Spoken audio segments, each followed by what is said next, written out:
Today we're going to assemble the Saplings Glideaway Cot bed, but before we get started, some of you may have noticed that the instructions show you should be supplied with 2 types of screw, and yet only provided with 1 type of screw. Don't be worried, that one type replaces both types of screw and can be used in either case. So let's begin our assembly, and I'll start by introducing Heather, who's going to show us how to put it all together. Take the base unit and remove the drawers. Now take a gliding arm bolt and 2 screws, and screw the gliding arm bolt as shown into one of the big holes at the end of the base unit. And repeat the process for the hole on the other side. Now turn the base unit around and fit 2 more gliding arm bolts in the same way. Now examine the big ends and locate the big end that has the extra hole in the leg. This is the big end we're going to work on now. Lay the big end flat and take another gliding arm bolt and 2 screws and screw the gliding arm bolt into the large hole at the bottom of the leg.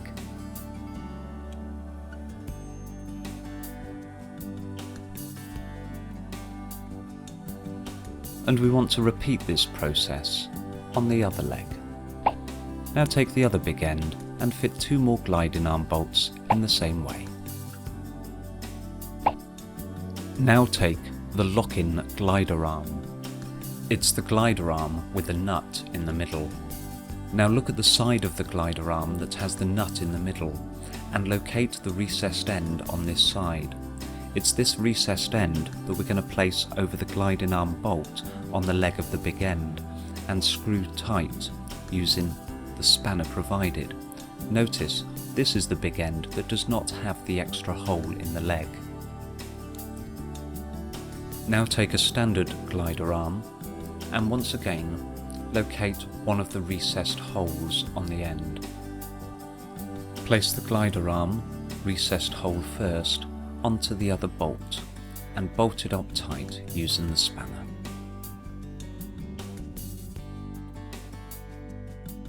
Now take the other big end, the one with the extra hole in the leg, and bolt on the other 2 glider arms. Remember, recessed hole downwards. Now lift up this big end and place a piece of wood underneath it to raise the legs off the floor. Now take the spring-loaded lock-in bolt and 3 screws, and screw the lock-in bolt as shown into the extra hole on the leg.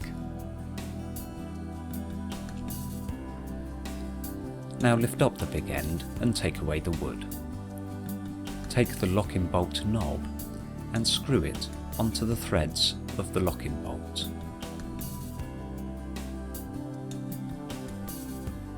Now take the base unit and position it as shown. Bring alongside the big end with the lock-in bolt. We're working on the side of the base unit that has the lock-in bolt hole at the bottom. Now bolt the glider arms to the glider arm bolts on the base and tighten with the spanner.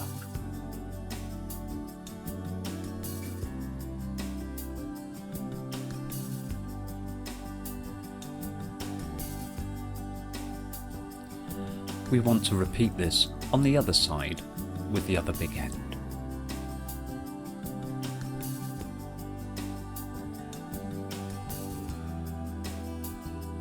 Place the base between the big ends. Pay attention to which way up the base goes. You have a choice of 3 height settings to choose from, depending on your child's size. Now take 4 bolts and 4 small barrel nuts. Pass 2 bolts through the bed end into the base as shown, and do the same on the other side. We're just going to use these bolts to position the base correctly. Working from the underside of the bed, place 2 barrel nuts into the cot base as shown. Use a screwdriver to align the barrel nuts so they look like this. Now screw the 2 bolts through the bed end into the barrel nuts, but only screw them finger tight. You want to leave these bolts slightly proud, and repeat the process for the other bed end. Now remove one of the temporary bolts. We want to place a barrel nut into the base, but we're working upside down. Here's a top tip for working upside down with a barrel nut. Put a little bit of blue tack on the end of the barrel nut. You can then push the barrel nut into the hole and it will stick in place. You can then put the bolt through the base end and screw it into the barrel nut, using the screwdriver to align the barrel nut.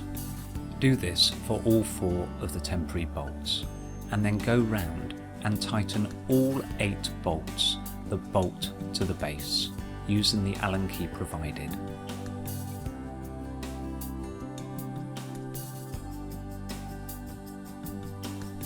Now take a side rail, 4 bolts and 4 large barrel nuts. Position the side rail as shown.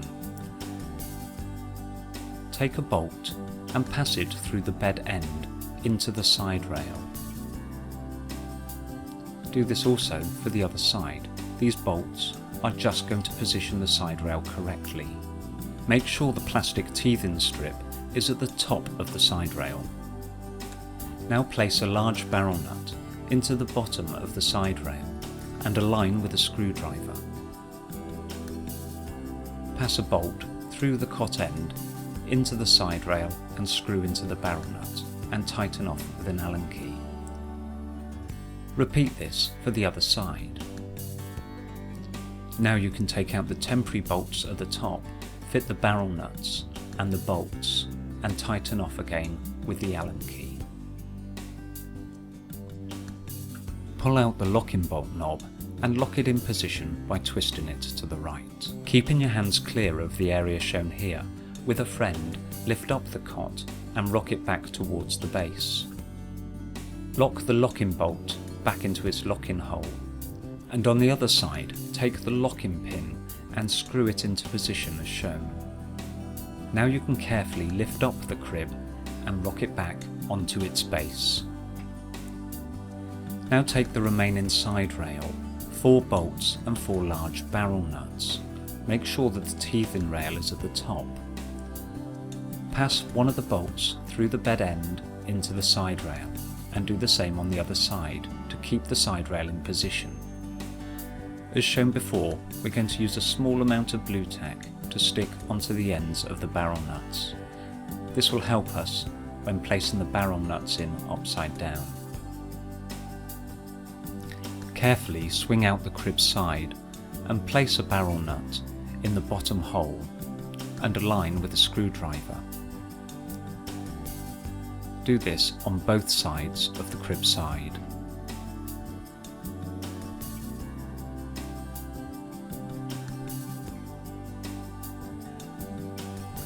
You can now pass a bolt through the crib end and screw into the barrel nut. Once again, do this for both sides, but leave the bolts slightly proud. Now you can take the temporary bolts out of the top and fit the barrel nuts and bolts in the same way that you did the lower barrel nuts and bolts. But this time you can tighten off with an Allen key. Make sure you tighten all the crib side bolts with the Allen key. It is important that while the cot is in use, you should periodically check every one of the cot bolts to make sure they are tight. Now, with a friend, turn the cot around and replace the drawers back into the base. When you want to rock the crib, pull out the locking bolt and lock it in the open position. Also, take the locking pin out from the other side. Your crib is now ready for its little guest and a quiet night's sleep. Thank you for watching.